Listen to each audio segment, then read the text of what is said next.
basically our targeted mass spectrometry assay we use is the MRM, so multiple reaction monitoring it's called, and I will start with an overview about that.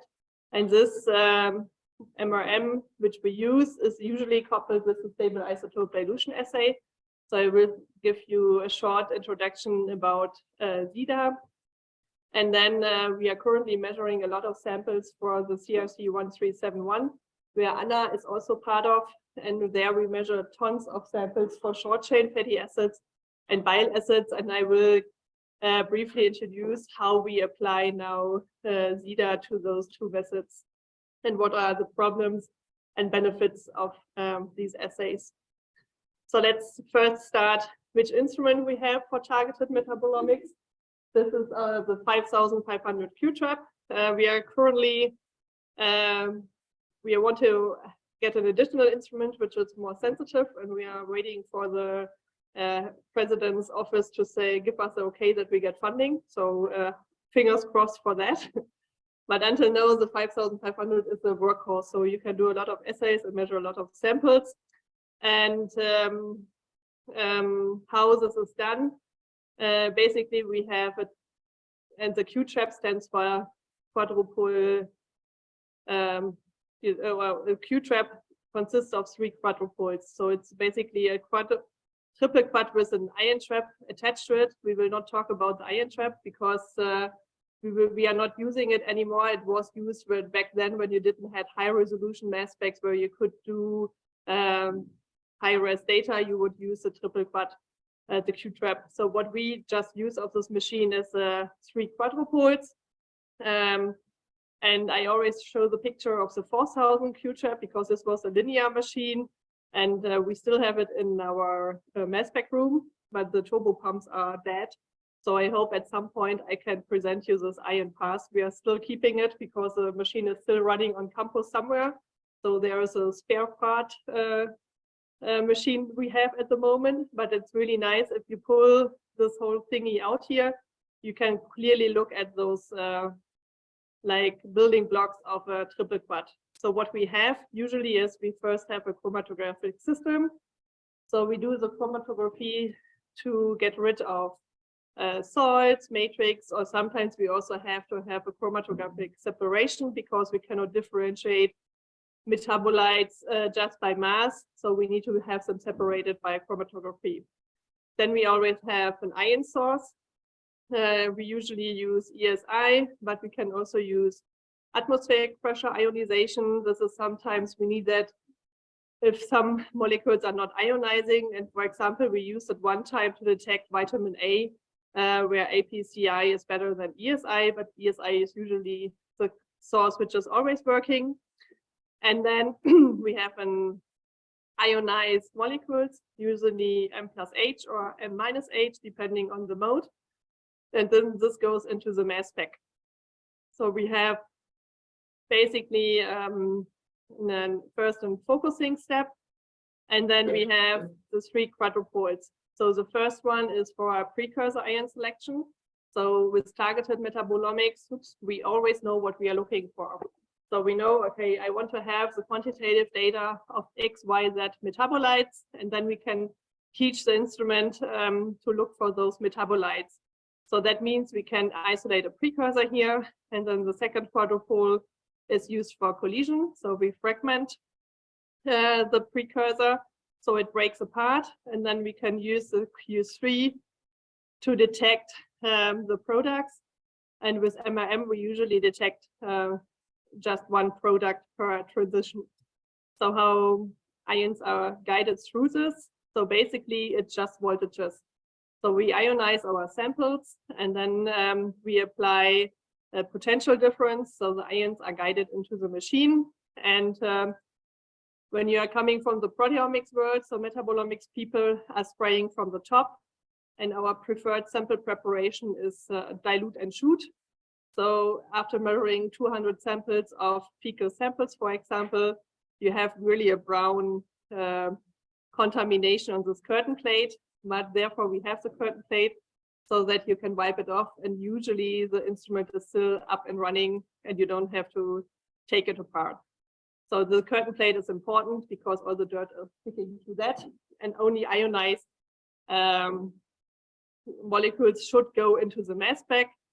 And then we have here the orifice, which is a hole. And after that, we have high vacuum for the detection. And then basically what we apply is AC and DC voltages, so that depending on how you set up your mass spec, like ions are on a stable trajectory and then like guided through the quadrupole so that you can detect them, or they are unstable, so we will not see those ions. So you have a selective ion selector here on the Q1 and Q3. And how does the MRM transition now look like? So Q2 is a collision cell, so it's filled with nitrogen gas, and we can also apply energy. So the energy parameter needs to be optimized for each metabolite. So this is done tuning before you start your analysis. So you have to infuse every metabolite into the mass spec and then get the best settings for each metabolite. So this is quite time consuming, but as soon as you have done that, you have the best conditions to measure your samples and you are really sensitive. So what happens, for example, here's a mixture of, for example, short chain fatty acids. You select one short chain fatty acid, then you apply energy and collision gas, it's fragmented, and then you detect just one fragment. For that, you are really blind. You're just seeing the precursor mass and the current mass, and you don't detect anything else in this run.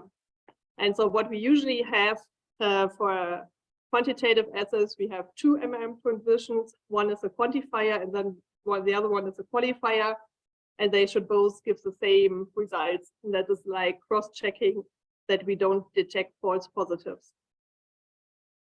So the advantage of MRM clearly is that we have really a high sensitive MS technique. So this is like MRM metabolomics is always used when you do trace analytics, like mycotoxin research or pesticide detection in foods, or for example, bile acids and pieces.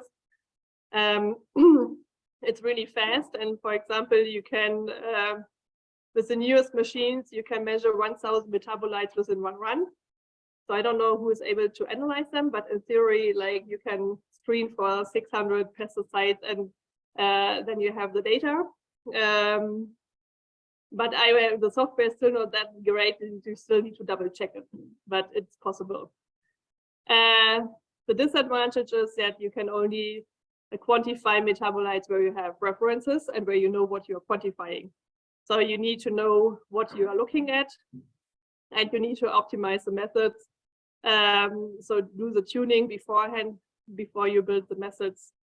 And then one disadvantage is as well that when we have small molecules, like the short chain fatty acids, they don't fragment. They are too small to be able to detect fragments. Or if we have fatty acids, there is no part in the molecule which breaks easily. And because of that, you don't get any fragments. And if you don't get fragments, which is also the case of the bile acids, then you don't have the perfect assay, but you can still find a way around. But this like makes not so much fun, but it's possible. Okay, so this is basically MRM. And then we usually apply the stable isotope dilution assay. So what we want to have is we want to have correction factors in our extraction, so that, for example, we extract amino acids. We had a project where we measured them in musk bull serum. So you spike in isotopically labeled references. So basically here we have leucine, and then we have, for example, a 13C labeled leucine. Oh, I'm sorry, I didn't activate the pen.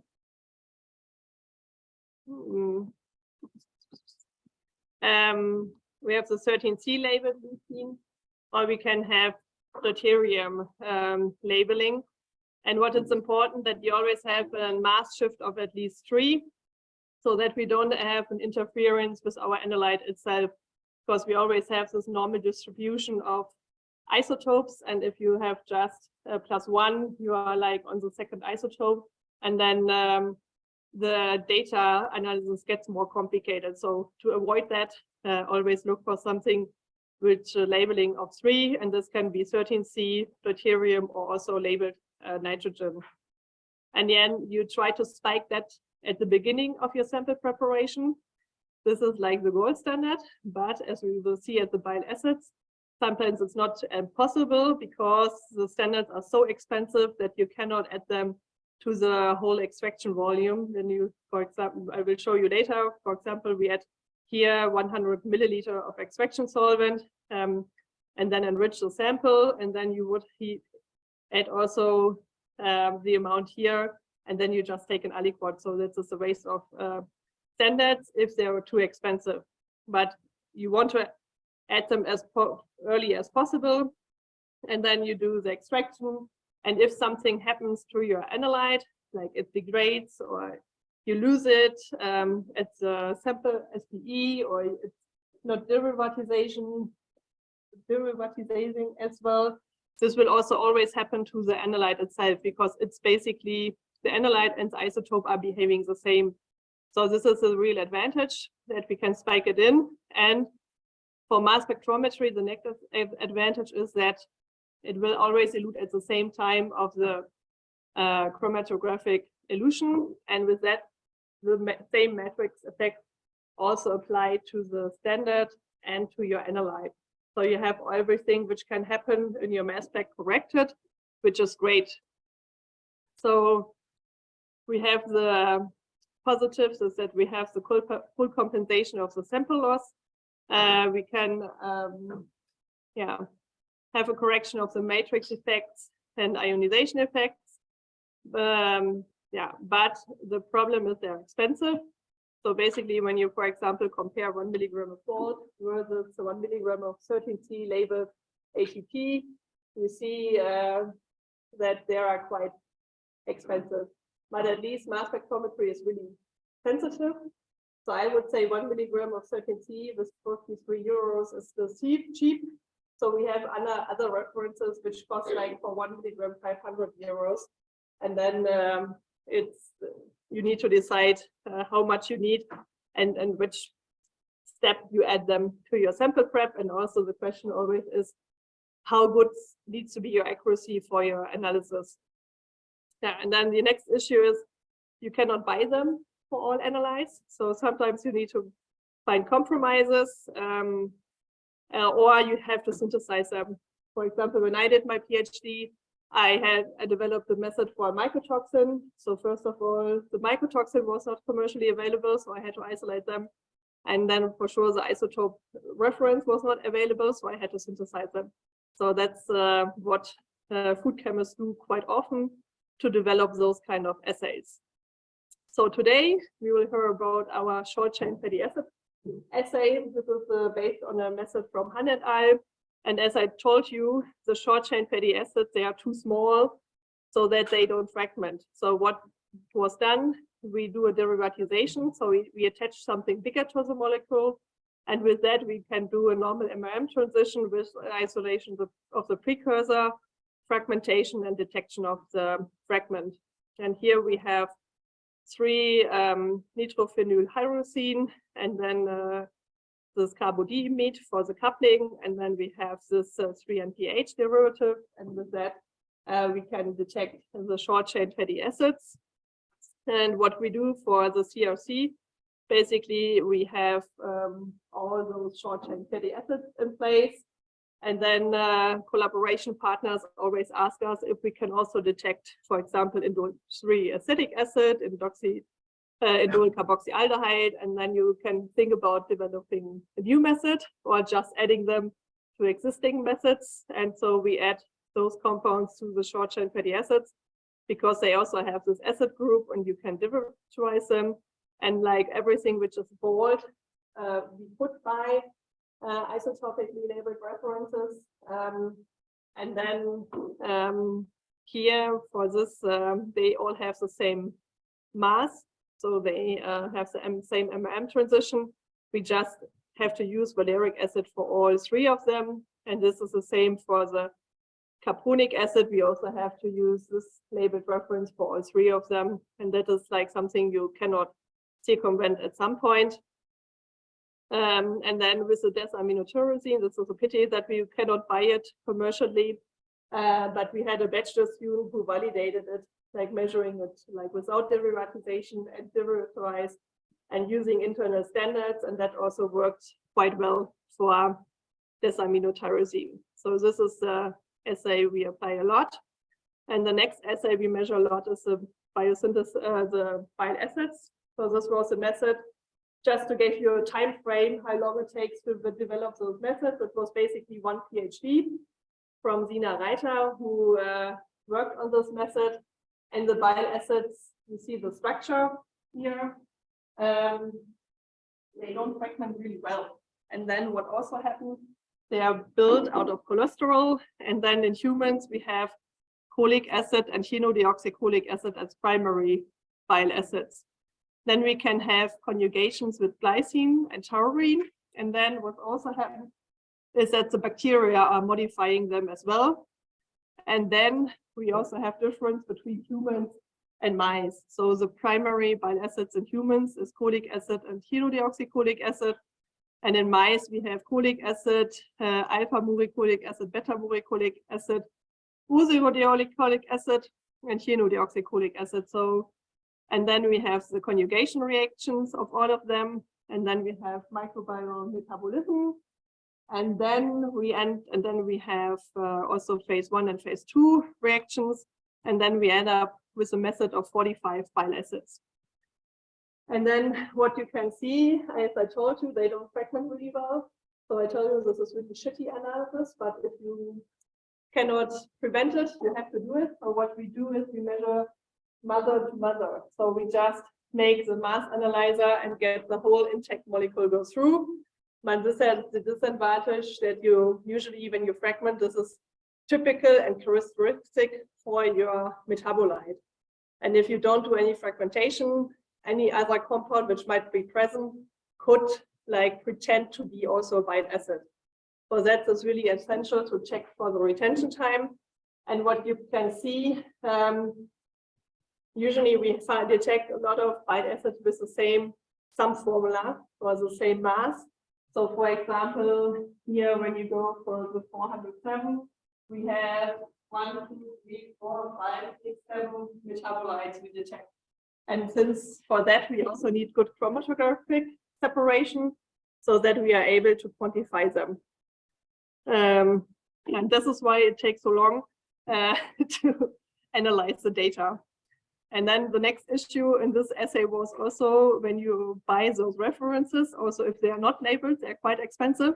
And then they are often not really pure. So what Sina figured out that some of them contained also other bile acids. So that's why she split the calibration curve in two, so that to make sure that you don't get an addition of a specific bile acid to your calibration because it's just a contamination of another bile acid.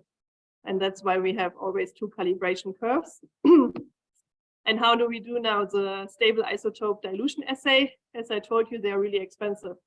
So we add them prior to the mass spec analysis, just a mixture of 3 deuterated glycine conjugated bile acids. We have 2 taurine conjugated bile acids, and then we have 3 primary and secondary ones. And so we just add 20 microliter of this mix to 100 microliter of the extract. So we don't need a lot, so we don't have to waste a lot. But what we do to correct for workup losses is we add a synthetic bile acid. It's the one which does not occur in mice, human, pig, whatever we get as samples. And with that, we can correct if we have any sample preparation issues. And then we correct the ionization through the stable isotopes we add. And with that, we have a method which is working quite well to detect bile acids, which was confirmed last year when we took part in the ring trial with this method. And with that, I'm done with this short introduction, and I'm looking forward to hear Anna's talk. Are there any questions so far? move to our next speaker.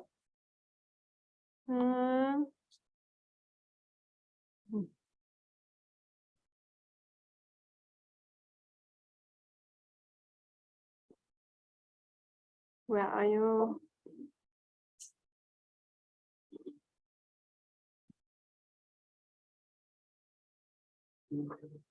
Tina, I'm confused with your laptop. Where? Oh, here it is. Oh, yeah.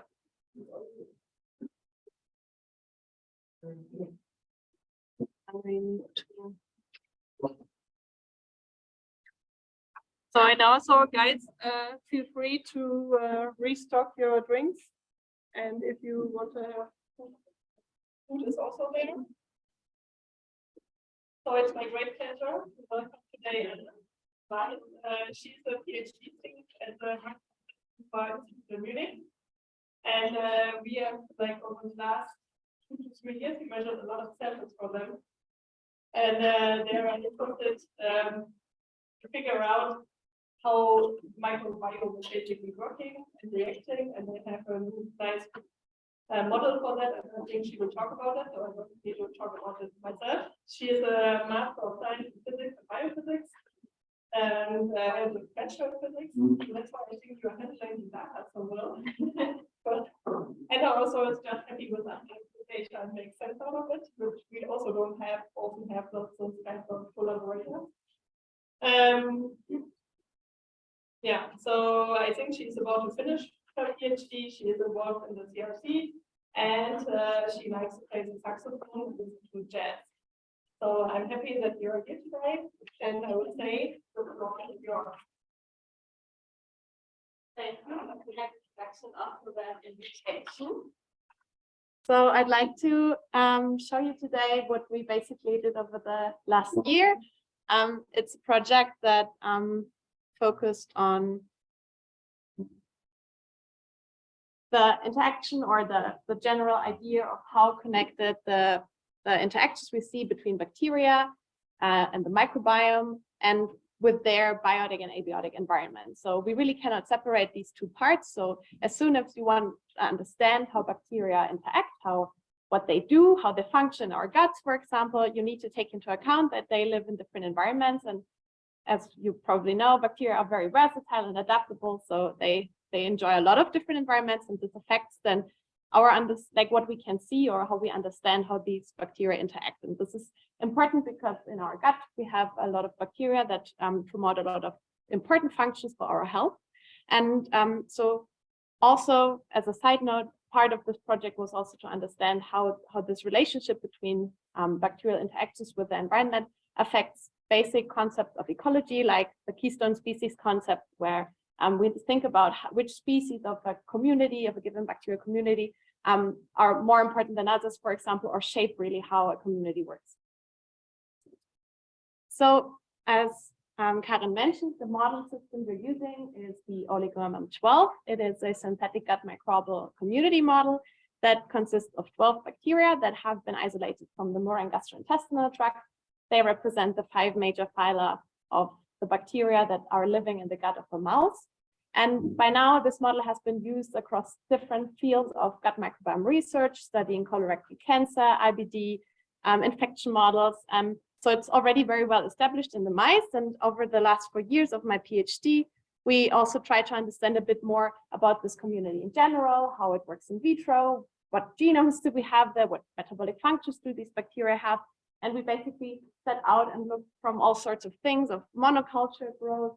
Sorry, I will switch on the pointer. So how the bacteria act in monocultures. We studied pairwise interactions. So always if we put 2 bacteria together in vitro, how do they interact? Do they compete with each other? Do they like each other, promote their growth, etc.? We developed an in vitro community model where we can culture all the bacteria together. And of course, we have our mouse models where we can study how the bacteria behave in the murine gut. And already there, Karin was a great support for us because we had metabolic models based on genomes of our bacteria. And we tried to understand really from this potential that they have, this metabolic potential, what do they realize when we grow them, for example, in a specific culture medium. And there we already measured untargeted and targeted metabolomics to quantify really what are the bacteria really doing compared to what they encode in their genomes. So, but the project I want to tell you today about is more focusing on the community structure. So as I already hinted at, we were interested in how does the community look as a whole, which bacteria play maybe more important roles than others of these 12, and does the nutritional environment, so depending on where we grow them, affect how these dynamics turn out. So what we did in this case, we established a community model where we can culture all 12 strains or other numbers of combinations of our bacteria together in 2 different media in a batch culture approach. So we construct the inoculate our medium, and then we dilute the communities of every 24 hours for several days. And then we basically get a stable bacterial community after a given time. And then we can analyze with qPCR the abundance of our individual strains. We can take samples for metabolomics analysis. We can measure the pH, etc.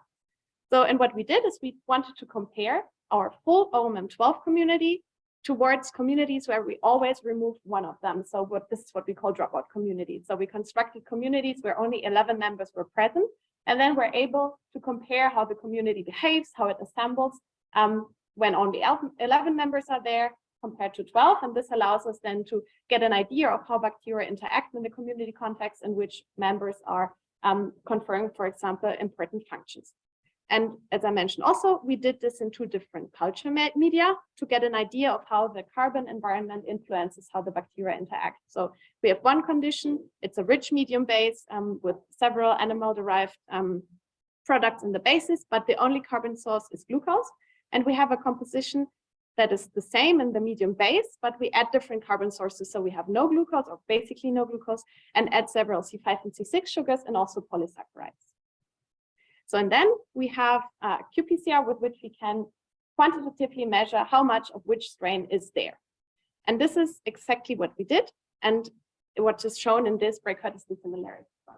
So basically, all the dark blue dots are communities that have been assembled in our glucose medium composition, and all the light blue dots are communities that have been assembled in our polysaccharide condition. And if we now look at how the community assembles in terms of absolute abundance, so this breakout is the similarity analysis, just compares the community structure of every strain being present or not present. And every dot is a community in terms of either full or one out of the 12 always lacking. So the first thing that I think stands out here really nicely is that apparently the medium composition in the majority of cases is much more important to how the community assembles, right? Because we have these 2 very clear clusters of separating between our media. So the major driver of how the community structure looks is the nutritional environment. But we have some exceptions to this rule, and those were of particular interest to us. So for our glucose condition, we get all communities lacking Enterococcus faecalis, one of our 12 members, that cluster away quite strongly from all the other communities where it is present, indicating that when this strain is absent, the community falls really to a different place. Or in other words, when it's present, it takes over a very important role in structuring how the rest of the community is looking like. And now, surprisingly, in our other medium composition, it's different strains that lead to this effect. So in this case, it's Bacteroides cecimoris, the communities that cluster here, so super far away from all the others, and not as strongly, but still visible, Blautia coccoides. So that already gave us the idea in different nutritional environments, different species of our consortium take on key roles in terms of how they shape how the community is looking in terms of absolute abundance. From all these communities that we assembled, we also took spent media, so the supernatant of the bacterial culture after we assembled them, and this is what Karin analyzed then in an untargeted metabolomics approach. And this was really cool to us to see if we do the same analysis, but now based on the untargeted metabolomics profiles, we see the same trend. 2 clear clusters between our media compositions, and again, the same strains or the same dropout communities where the same strains lack as for the absolute abundance cluster away. So showing us really that, I mean, it logically makes sense, but seeing it in the data so nicely, I think is really cool. So in the different nutritional environment, different strains take on specific metabolic functions, by that shaping how the community interacts, forms assembles.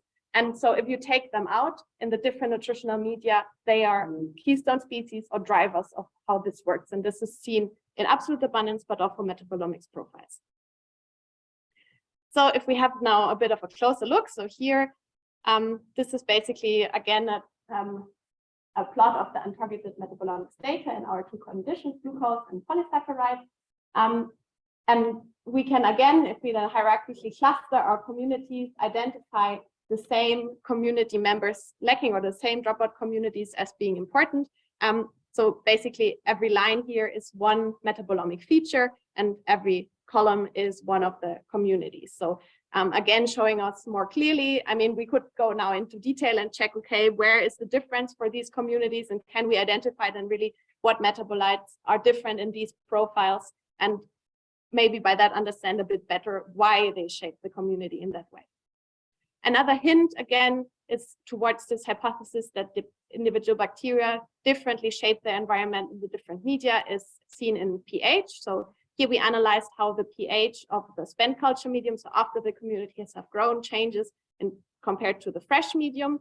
And here we can see again, overall clear differences between the two media conditions. And then for some specific community members that are lacking, different profiles. So I think what's outstanding is this case here. So here, Bacteroides sisimoris, I mentioned it in the beginning, one of these important community members in polysaccharide condition. And as you can see here, it does this, the spent medium is not as strongly acidified as in all the other cases, hinting towards that in this condition, always when this strain is present, somehow it acidifies the medium very strongly, leading to all what you can see here. And if it's not there, it's the only case where we see no strong acidification. We spent some time trying to figure out what's going on here, but for the sake of time, I'm skipping that part.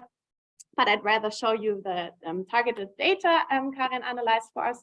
So in the heat maps, we have short chain fatty acids. As far as I think, they were taken from the untargeted approach. Is this correct? No, I mean amino acids. Yeah, exactly. So again, here we have our two conditions, and here our communities with the different strains lacking. And there also we get specific hints of what is really going on. So as you remember, Enterococcus faecalis was the keystone member for the glucose condition. And here we see a clearly different profile in amino acids, especially for arginine and also serine. So in all the other conditions, when all other strains are there, in this glucose condition, for example, we have a strong depletion of serine, but not when Enterococcus is lacking, hinting towards that really this strain is the strain that depletes all the serine, or that it affects how the other strains are producing or consuming serine, if it's present or not. So of course, this dropout community approach is an indirect approach. You never know if what you see is really this strain doing that, or if this strain is absent, all the other strains or some other strains changing their behavior. So just to keep that in mind, we then have to go deeper to understand the real mechanism behind that. Again, also for the polysaccharide condition, we have the same members having different profiles as we identified from our screens in the beginning. So Bacteroides sisimoris, for example. And now here are some examples for short chain fatty acids. And I think that's also, again, really highlighting how these different nutritional conditions affect what the communities generally can do. So for lactic acid, for example, we generally over all communities have quite high levels compared to the medium blank, whereas in the polysaccharide conditions, we don't get as high levels. And then also in both conditions, when Enterococcus faecalis is lacking, we don't see accumulation of lactic acids, which makes total sense. Enterococcus is a lactobacillus, so it can produce lactic acid, so confirming really what we also know in terms of genomics about these strains. Propionic acid was one of the more outstanding examples for the polysaccharide condition. Here it's the other way around. So in the glucose medium condition, we basically, except for one case, don't see a lot of propionic acid accumulation in our spent medium, whereas in the polysaccharide condition, we see it a lot. And again, specific members lacking from the community lead to a distinct change in this pattern. So here it's mainly Blauzia coccoides, so one of our identified keystone members, where when it's absent, we don't see propionic acid as much anymore. And what's really interesting, so here this strain, at first you might think, okay, when this one is lacking, we also We also don't see propionic acid as much. But what's really interesting is that those two strains are positively related. So always when we lack Blautia, we also lack Flavinopractor, so this strain. So it makes total sense that in both cases we see a drop in propionic acid. Okay, so this all gave us already a bit of a hint. So if we cultivate our community in different media, we get different community compositions, we get different keystone members. So we thought, can we drive this even further, and included more media in our analysis and constructed our dropout consortia across different environments, which are listed here. This is all anaerobic cultivation media that are commonly used by people. And to quantify this a bit better, we determined this ratio where we compared the absolute abundance of a given strain in the dropout community to the abundance of this given strain in the full consortium. And by that, we get a ratio. And depending on how the abundances change, we know if strains might be positively related, so a strain needing the other, or negatively related, so one strain being affected by the presence or absence of the other strain negatively. And this is what you get then here. Basically, we don't need to go into detail. Only what this is supposed to show you is that so every ring of the heat map is one condition. And in this heat map is always for one dropped out strain. So in this case, we dropped out Enterococcus faecalis. And then we looked how all the other 11 strains changed in their abundance when this strain is not present anymore. And what we can see for several cases, we get not reproducible trends in how the strains are related across different media, really highlighting in different nutritional environments, we get a completely different bacterial interaction profile, maybe different keystone members, but generally a different community function also. And this is now interesting as we move to mice, because we know the gut has different nutritional environments. So the ileum is very different in nutritional terms, also abiotic factors compared to the cecum or the colon or then the feces. So we asked what would happen now if we construct our dropout communities in the mice and check across the different gut regions how the communities assemble. Can we again identify keystone members? Is it the same species that we identified in vitro, for example? What does this mean for the metabolism of the bacteria? And indeed, we were able, by looking at absolute abundance, to identify Bacteroides cecimuris, the strain that was also important in the polysaccharide condition, to be an important member in the murine cecum. It's a very abundant member normally if we construct the full consortium, so it wasn't as surprising. But if we drop this strain out, the cecum and the composition of the bacteria in the cecum look very differently. But what surprised us then, when we compared other dropped out communities also to this, that not only in the community lacking Bacteroides something was off, but also in bacteria lacking Blautia, something was really wrong, as I think even somebody that never has seen a murine cecum can see. So this is how it's supposed to look, and this is what it looked like in our Blautia dropout mice. So something went really wrong, and we were confused because from just looking at absolute abundances of our strains, we wouldn't have really thought this is an important member. So we again looked at untargeted metabolomics of our cecal content, and indeed, when we do then a PCOA analysis, also mice lacking Blautia coccoides fall into a different group, indicating that the metabolic profiles in the cecum are very altered when this strain is absent compared to normal mice or mice lacking other bacteria. So this really highlights that it's not enough if you want to understand what a keystone member is or the importance of specific bacteria in your gut. It's not enough to look at how many of which bacterium is there, or even worse, just looking at relative abundances. Sometimes you really need other insights like metabolomics samples to understand what ecologically is going on in the gut. So, and here again, also short-chain fatty acid measurements of the cecum samples. And there we clearly see not only for this Bacteroides cecimuris dropout, which I mentioned in the beginning, we see a lot of changes, but also in the mice lacking Blautia, which is always the last group in the plot, we see significant changes in several short-chain fatty acids like lactic acid, valeric acid, isovaleric acid, etc. So really also underlying that what we see from the untargeted data really applies also to very important metabolites like short-chain fatty acids. They are really important in the gut because they are also an energy source for the host, for example. So even there we see very strong differences, underlining that really this member is of importance, which we wouldn't have known if we wouldn't have looked at it. Again, we did the same thing with analyzing the bacterial relationships across the different regions. And basically what you should see here is that this is just confirming also what we saw in vitro. So now every ring is not a medium condition, but a region of the murine gut. So from jejunum ileum to cecum, colon, and feces. And again, in several cases, we see different strain relationships. So for example, a positive strain relationship in the ileum between two strains and a negative in the cecum, which again highlights how important it is to know where you're looking at. So it's not the same to look at feces or at the cecum or in the ileum. The community ecology might be very different. Again, hinting towards the factor of the nutritional environment of the bacteria or the biotic and abiotic environment of the bacteria. So this, again, just side by side highlighting, we identified Bacteroides sesimoris as the keystone members from both sides, in vitro and in vivo. But if we look now here at these metrics as indicating strain relationships, we see this is due to probably very different reasons. Whereas in vitro, Bacteroides sesimoris is negatively associated with most other community members. It is more positively associated with most community members in vivo, especially in the cecum, where it's most important. So really showing, even though we would have identified also the strain in vitro as an important member, it is for very different reasons. And if you don't know in which environment you're looking and what is really actually going on, you don't really know a lot about the actual community ecology underlying what you're seeing in relative abundance or absolute abundance. So as a summary, I think we nicely highlighted that the nutritional or the biotic and abiotic environment really strongly impacts how bacterial communities work, how they function. This affects also general ecological concepts like the keystone species concept. We see a lot of bacterial interactions being very multifaceted and strongly context dependent.